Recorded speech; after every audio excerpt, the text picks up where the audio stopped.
Lo dijo él. A primera hora. Sigamos en la tónica del análisis sobre los episodios político-jurídicos constitucionales del último fin de semana. Esta intención del presidente de la República de convocar directamente a una consulta popular para la instalación de una asamblea constituyente sin el filtro previo de la Corte Constitucional. Esta suerte de deshonestidad intelectual de alguna gente que ha señalado se ha quedado solamente con la lectura del artículo 444 de la Constitución, que establece sí la capacidad presidencial para convocar una consulta popular para la instalación de una constituyente, pero se olvidaron que hay artículos precedentes que establecen el filtro previo de la Corte Constitucional. Finalmente, el día sábado, el Consejo Nacional Electoral creo que procedió como corresponde, le envió a la Corte Constitucional para que emita su dictamen. La propia Presidencia de la República, que inicialmente renegaba de la Corte Constitucional, termina dándole la razón porque el secretario jurídico de la Presidencia le envía una comunicación a la Corte Constitucional para que la jueza ponente, la doctora Alejandra Cárdenas, pueda resolver este tema con celeridad. O sea, ya avaló el Ejecutivo la vía de la Corte Constitucional y estamos pendientes de aquello. Vamos a tomar contacto ahora mismo vía telemática con el doctor Arturo Moscoso. Él es académico, analista además, y fue uno de los suscriptores de esta comunicación que el día viernes generó el denominado Foro por la Democracia, un colectivo que aglutina a prestantes abogados y también politólogos, quienes han expresado su preocupación por los episodios vinculados a esta intención de bypasearse la Corte Constitucional. Doctor Moscoso, le saludamos mi compañera Andrea Orbes Santos y quien le habla Fabricio Vela. Bienvenido. Buenos días, doctor. Buenos días, Fabricio. Buenos días, Andrea. Gracias por la invitación y un saludo a la audiencia también. A usted, doctor. Muchas gracias por aquello. A ver, quiero empezar de adelante hacia atrás y me gustaría un criterio suyo sobre tanto lo que hizo el Consejo Nacional Electoral la noche del sábado, cuanto lo que hizo anoche la Corte Constitucional con el dictamen de vía. ¿Es lo que corresponde, doctor?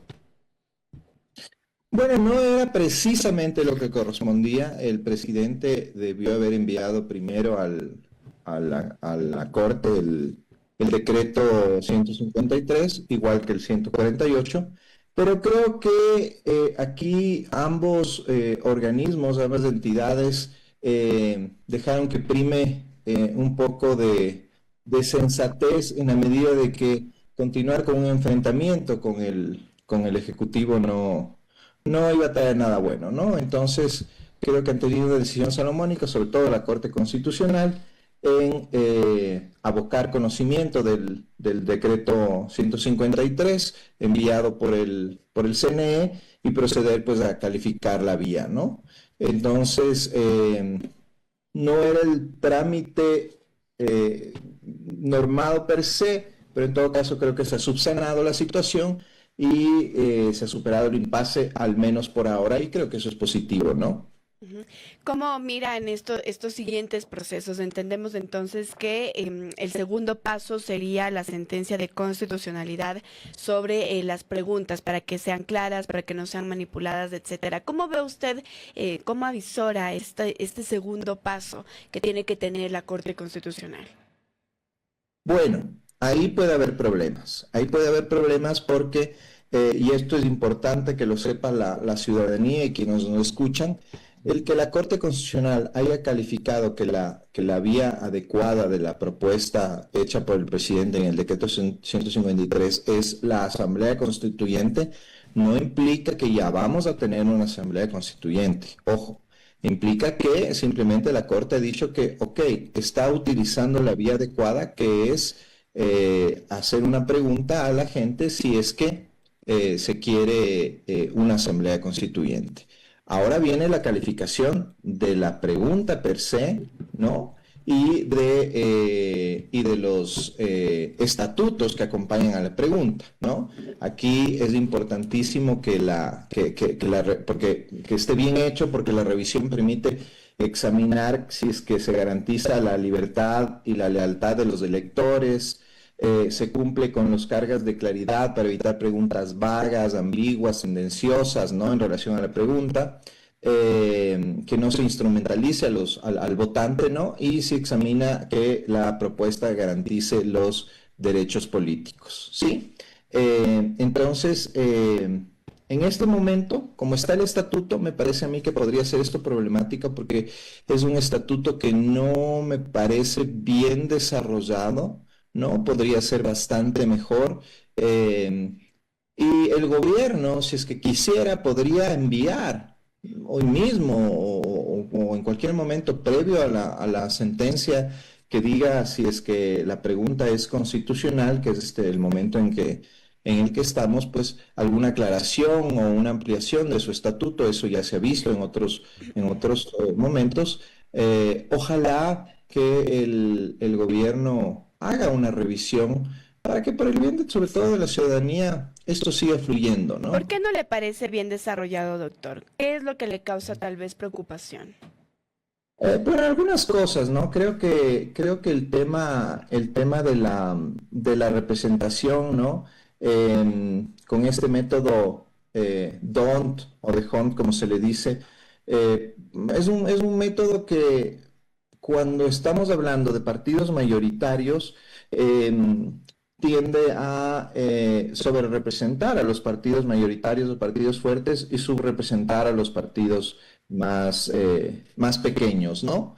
Me parece también que el número de asambleístas por provincia rompe con el tema de la idea de que un ciudadano un voto, ¿no? O sea, la igualdad de voto establecida en la Constitución que le da el mismo peso a los votos de todos los ciudadanos y que un poco se altera con este sistema, ¿no? Que pasa lo mismo, ojo, con nuestro sistema electoral actual, ¿no? Lamentablemente, que esta igualdad de voto no es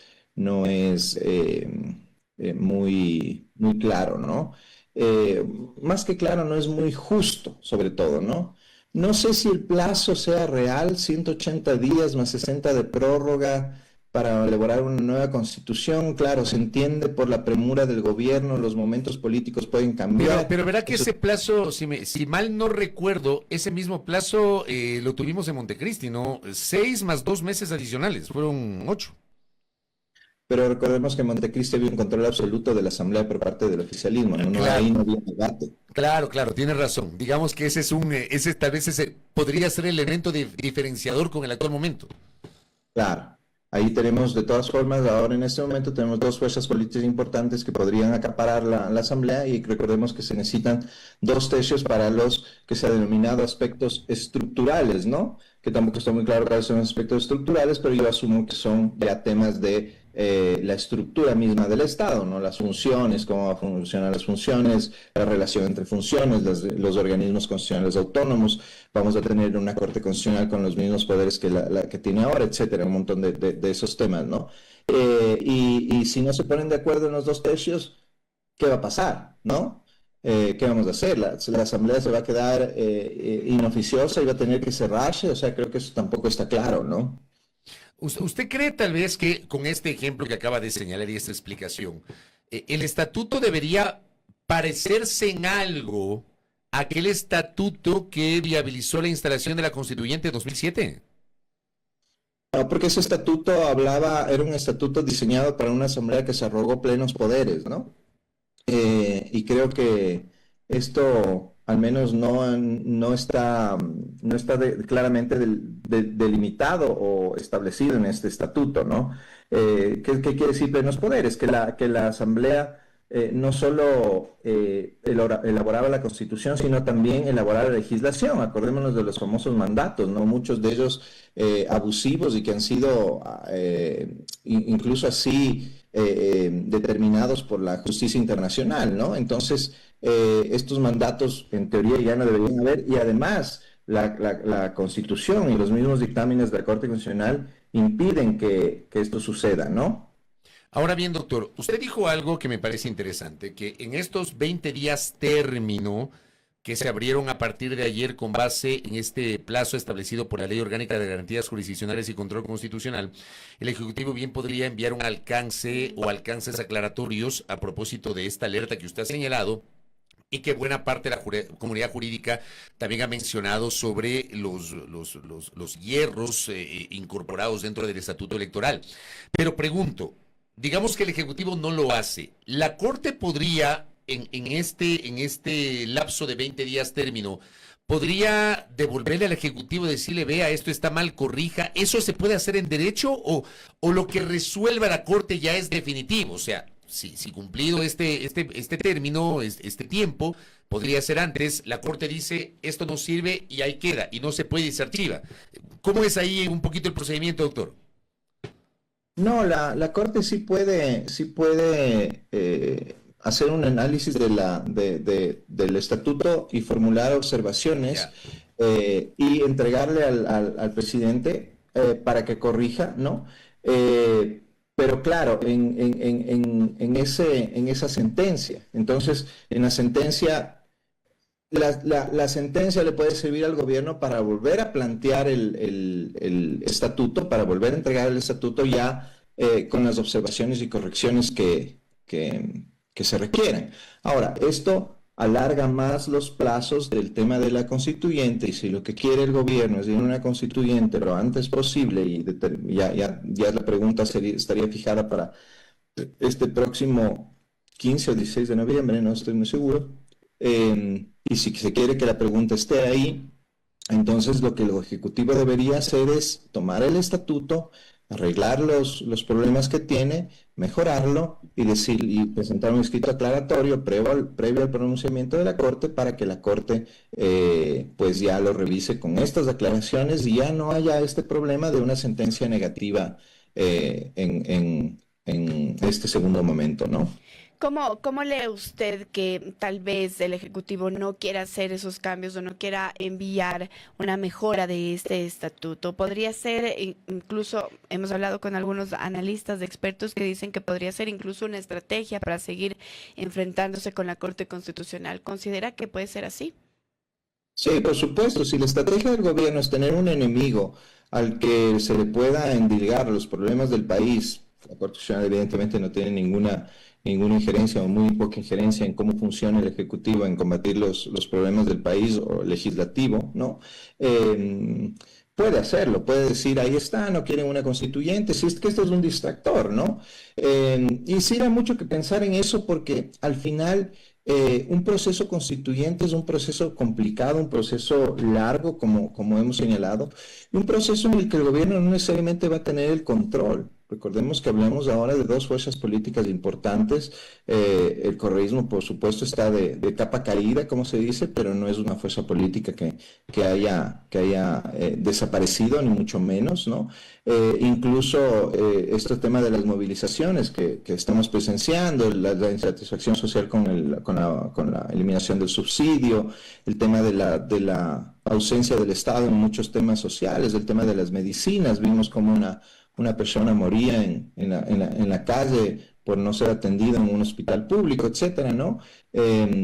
Podría seguirle pasando factura al gobierno en su capital político y tener una constituyente dominada o con una mayoría de la oposición, ¿no? Lo que le quitaría control al Ejecutivo de la Asamblea y de la misma Constitución y del mismo documento que vaya a salir de ahí, ¿no? O incluso si es que el gobierno logra tener control de la Asamblea, eso no le garantiza en nada que la Constitución sea aprobada luego por la ciudadanía, ¿no? Que es el último momento en el cual se somete a referéndum a la ciudadanía el texto constitucional, el nuevo texto constitucional. Entonces, sí, o sea, si es que lo que se quiere realmente trabajar sobre una Constitución y aligerar los pasos y ser más rápido y eficiente, el Ejecutivo debería presentar un alcance al estatuto. Si lo que se quiere es seguir teniendo una especie de chivo expiatorio y hacer pensar a la gente que lo culpable de todos los males es la Corte Constitucional, pues entonces probablemente el Ejecutivo se niegue a hacerlo, y para esperar una negativa de la Corte en cuanto al estatuto y seguir con esta lógica, ¿no? Ahora, déjeme añadirle algo más. Pues vamos a suponer que la Corte, o sea, ocurre todo esto, el Ejecutivo envía un alcance o la Corte le dice, vea, Ejecutivo, corrija esto, se corrige todo y sale el aval. O sea, En ninguna parte, y yo no he escuchado, por ejemplo, a personajes como usted o a otro tipo de miembros de la comunidad jurídica que digan o que se opongan jurídicamente hablando a la instalación de una constituyente, porque eso está obviamente previsto en la norma constitucional, en el artículo 444, como una vía para reformar integralmente o parcialmente la constitución vigente. Pero el paso previo, digamos que la Corte Constitucional avala la vía, hay finalmente la convocatoria a consulta y nos vamos a consulta popular. Tampoco no es que con la consulta ya automáticamente vamos a tener constituyente, pues tiene que ganar primero la consulta, doctor. Claro, por supuesto, ¿no? Aparentemente, de acuerdo a lo que se conoce, a lo poco que se conoce, a los pocos datos que circulan y que se tiene conocimiento, hay una mayoría de ciudadanos que votaría sí en la constituyente, ¿no? Está bien, creo que es lo lógico que los ciudadanos se pronuncien sobre el tema, no entendiéndose como lo que se ha planteado desde el gobierno, que por ser el pueblo el soberano, entonces hay que violar la ley y la constitución para llamar a una constituyente. Pero claro, primero, como tú bien has señalado, Fabricio, tiene que señalarse el tema o más bien dicho, tiene que ganar la consulta popular sobre la consulta, ¿no? Sobre la constituyente, perdón. Entonces, sí es un momento más. Entonces, ojo, de nuevo insistir en eso, ¿no? No es que necesariamente ya vamos a ir a una constituyente, hay todavía mucha tela que cortar antes de llegar a una asamblea constituyente y peor aún a tener una nueva constitución. ¿Sabe por qué ¿no? le digo esto? Que parece absolutamente lógico lo que le acabo de decir. Porque no siempre hay lógica en las cosas que uno encuentra, sobre todo en las redes, y a veces hasta gente de no creer. Ya dice, ya vemos constituyente, ya vamos a la constituyente, cuando hay una serie de pasos que hay que cumplir. Entonces yo noto, doctor, con todo respeto, una serie de deshonestidades intelectuales en gente que tiene una gran responsabilidad con sus seguidores, con la gente que los escucha, que les cree, y que publican cualquier cosa, ¿no? Sí, a mí también me ha causado mucha desazón ver a mucha gente que debería ser más cauta en este tema, una suerte de cheerleaders de lo que diga ya el gobierno, y desvirtuando justamente lo que señala la misma Constitución, ¿no? Ayer yo también vi muchísimos tweets, por ejemplo, o posts en X que se llama ahora, ¿no? En donde ya se afirmaba sin ningún tipo de fundamento que ya vamos a ir a una asamblea constituyente, ¿no? Desinformando a la gente. Y esto es peligroso, Fabricio, porque en el momento en que la Corte diga, espérese un momento, esto tiene que reformularse o tiene que corregirse, ¿no es cierto? Va a haber otra vez acusaciones a la Corte de entorpecer el proceso, de ser obstruccionista, de ser la culpable de todos los males de este país.